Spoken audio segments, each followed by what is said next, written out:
Now in a typical mortise lock, what you'll notice is you have threads here that run along the outside of the lock.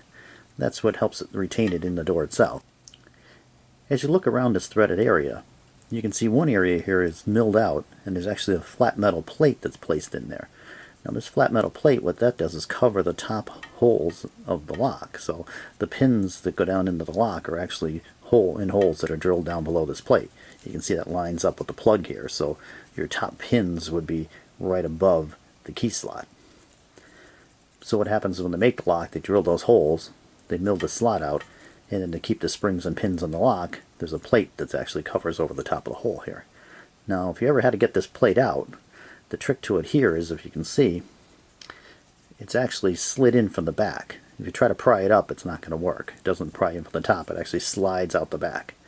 And usually what they do with the manufacturer is they'll peen over the end here a little bit with a hammer so it locks it in place.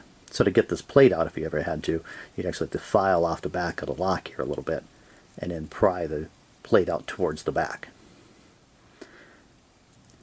Now the tool that we use to get the plug out is made of nylon or plastic, and you can see it has a little notch milled in the end of it. And how this works is we would take the plate off the end of the lock, and you can see there's a little tab that fits into that plate. That tab will fit into the slot of our plug follower tool here. So what we do is we line that up, and then we can push this plug through as it pushes the lock cylinder out. As this goes through, the top pins and springs will be held in place by the plastic plug here, follower.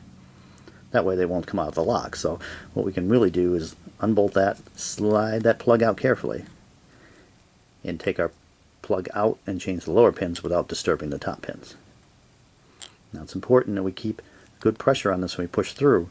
Keep steady pressure so we don't allow any of those pins to drop out. And then once we get it in, we don't want to pull this plug out. If you pull this plug out without having a cylinder in there, all the pins are going to fall out of the lock.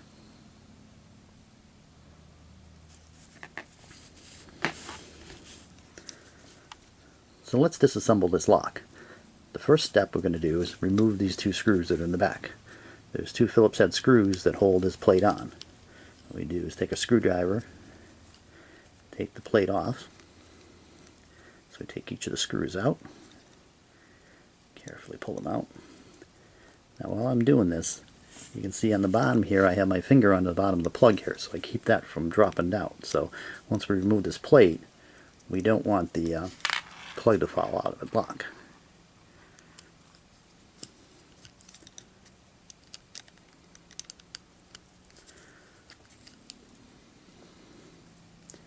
So we take the screws out, be careful you don't lose them.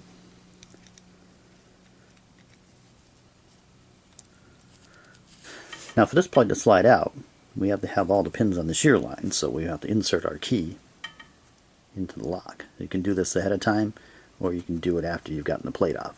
Either way is fine.